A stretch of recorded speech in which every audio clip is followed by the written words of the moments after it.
May I call upon you to speak for the next 15, 16 minutes, please, Excellency.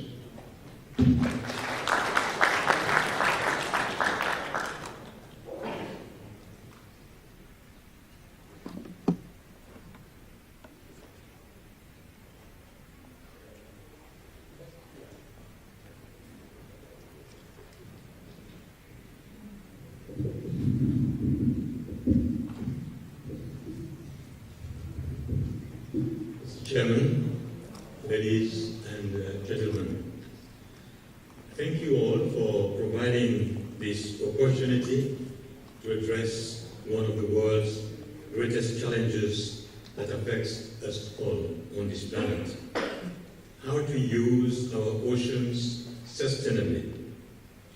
We are a blue planet. Our destiny is dependent on our ability to harness the enormous potential of the oceans and to do so in a way that protects the interests of our children and their children in turn. In some respects, there are general principles to guide our actions, equally applicable not only to the South China Sea, but to all the oceans. But while there is much in common from one part of the world to another, there is also important differences. If we are to successfully address the challenge of sustainability, we must first take account of our unique physical and geopolitical features and take account of what we mean by ocean governance. Whilst we all recognize that oceans are the common heritage of humankind, there is no single universally accepted model of ocean governance. This encompasses issues such as the extent of maritime zones and boundaries, the exploration of and exploitation of maritime resources. International navigation of the high seas is to be found in the United Nations Convention on the Law of the Sea, UNCLOS. Whilst it has its inherent weaknesses, among them, governance of the high seas, it does provide us with an international and institutional framework for ocean governance. We can improve on it. We need to show goodwill and demonstrate political will and statesmanship. This is the only way forward. Governance of our oceans demands this of us. It demands dialogue. It demands cooperation. The international community must establish overarching principles of ocean governance. Ladies and gentlemen, citizens of those countries bordering this important sea will of course be more familiar with what is different from other parts of the world. They will be only too aware that it is largely surrounded by a ring of populous and dynamic nations with great entrepreneurial spirit, which all want access to the riches of this relatively small sea. They will also know that it serves as one of the world's busiest shipping lines, a vital link between East and West, meaning that governance and maritime security are key considerations. As an outsider from the Indian Ocean, allow me to bring to the discussion my own experience of more general principles. These are bound together in what is now widely known as the blue economy. It embodies the core principle of sustainability. The blue economy is a relative newcomer on the world stage, but it is already playing an important role. At first, people would ask me what the blue economy is and what is different compared to past users of the oceans. Within this short period of time, it is my belief, especially in an informed gathering like this, that we now share an understanding of the concept and that lengthy definitions are no longer necessary. Suffice to say that the blue economy embraces not one set of activities, but many. It is also not confined to any one part of the world, and there is something of interest to all nations, large and small, north and south, landlocked as well as maritime. Certainly, not all nations will approach it in the same way, but different aspects will appeal more in different circumstances. There is a common core of ideas, but also the potential for numerous variations. But there is one characteristic that is common to all. The blue economy is not simply about making greater use of the sea, but about making better use of it too. And the way this will be done is by recognizing the importance of sustainability. That is why I think that everyone engaged in work on the blue economy should have a framed copy of the United Nations Sustainable Development Goal 14 above their desk. Goal 14, conserve and sustainably use the oceans, seas, and marine resources. That would remind us all the time of the importance of sustainability, especially sustainability of the oceans.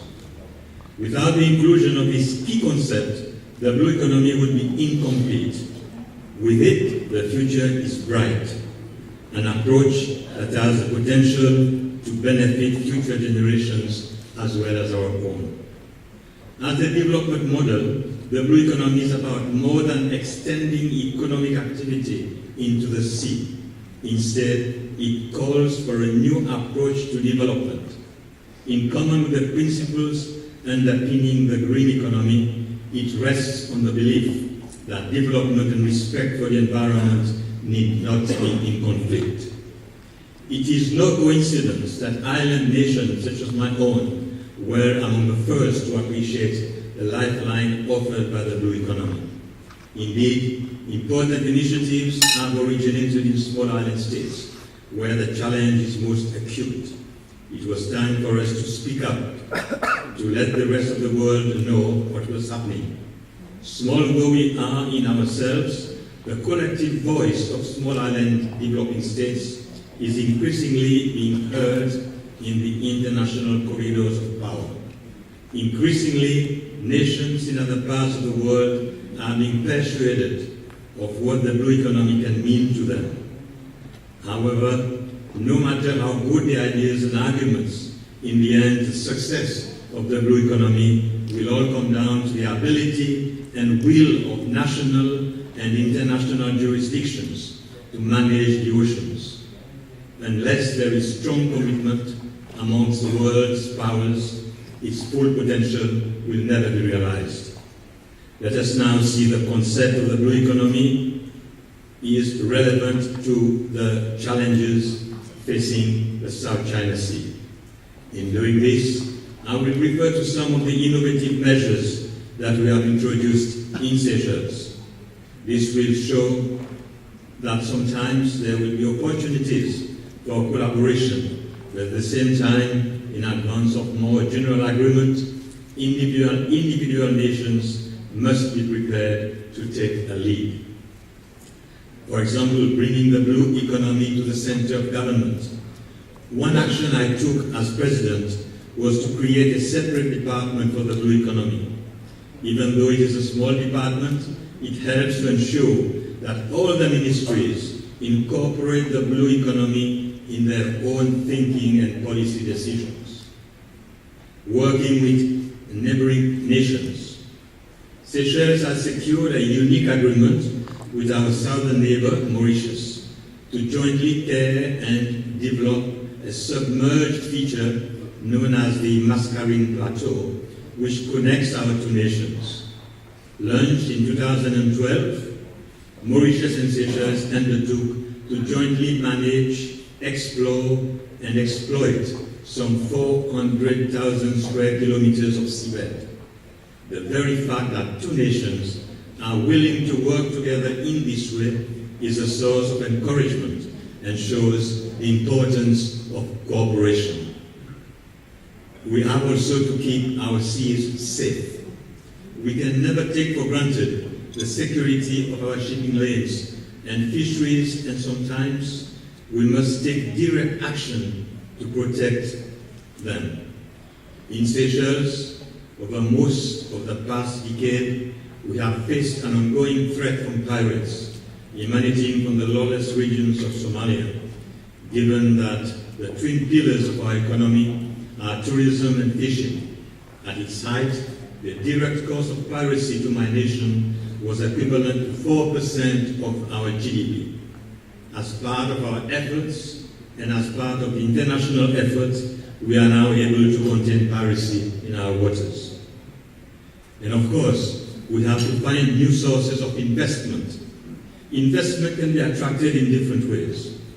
I was able to broker a unique deal known as debt to adaptation swap, whereby repayment of an international debt of some $30 million was cancelled in exchange for our investment in blue economy measures.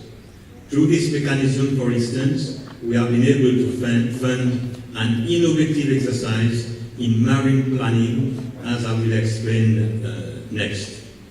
That is, zoning the use of designated waters. Seychelles has a very extensive area of designated waters, and this is now the subject of a plan designed to achieve a balance between conservation and development. Following extensive consultation with stakeholders, a marine development plan is being prepared to distinguish between areas where fishing and other activities can be maintained and extensive reserves that will be left as they are. The main goal is for 30% of the territorial sea and EEZ to be zoned in high and medium biodiversity protection areas. An additional source of innovative financing is the issue of blue bonds as a further source of finance. A further example of a local initiative is to our plan to issue blue bonds, a device that is based on the well-tried international example of green bonds, guaranteed by government and supported by international financial institutions. This offers a means of attracting private sector funding through public-private partnerships. Ladies and gentlemen, in these various ways, I have illustrated how one small nation can make a difference. Just imagine how much more your own very much larger nations can achieve. The possibilities are as extensive as the oceans themselves. Beyond the horizon, there are infinite possibilities. Humans have shown themselves to be enormously inventive. Science and technology have constantly pushed back the frontiers of knowledge. Now is the time to extend these further. For example, how can we manage our fish stocks more scientifically? What do we know about the properties contained in the vegetation below the surface? How can these be used responsibly, say for food, medicine, etc.? How can we capture the enormous energy of ocean currents to generate a renewable source of power? And there are so many other possibilities. As another example, just think of Silicon Valley. Ideas that came out that have ushered in the information age. And the world will never be the same again. Suppose there were similar concentrations of young people, universities, researchers, young entrepreneurs to push back the frontiers of knowledge for the oceans. And where better to locate one of these kind of places than around your own region, the South China Sea, with countries that already have worldwide reputation for enterprise, hard work, and investment. We need young entrepreneurs to turn new ideas into thriving businesses. We should nurture the conditions where these aspiring individuals can flourish. Give young people free rein and let us see what emerges. Encourage this with economic free zones and supportive infrastructure provided by government. Earlier this year, I launched my own foundation focusing on the related issues of the blue economy, climate change and sustainability.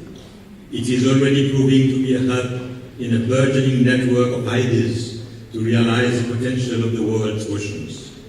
We are in the process of linking up with many other hubs around the world dedicated to ignite change in the use of oceans, to liberate their potentials and sustain them. Within this region, as in other parts of the world, there will be individuals, governments, organizations, enterprises, universities, and a new generation of researchers to take things forward. It is time to step forward. Let us all join forces. The blue economy is the new frontier whose time has come. Distinguished ladies and gentlemen, the world awaits. I thank you.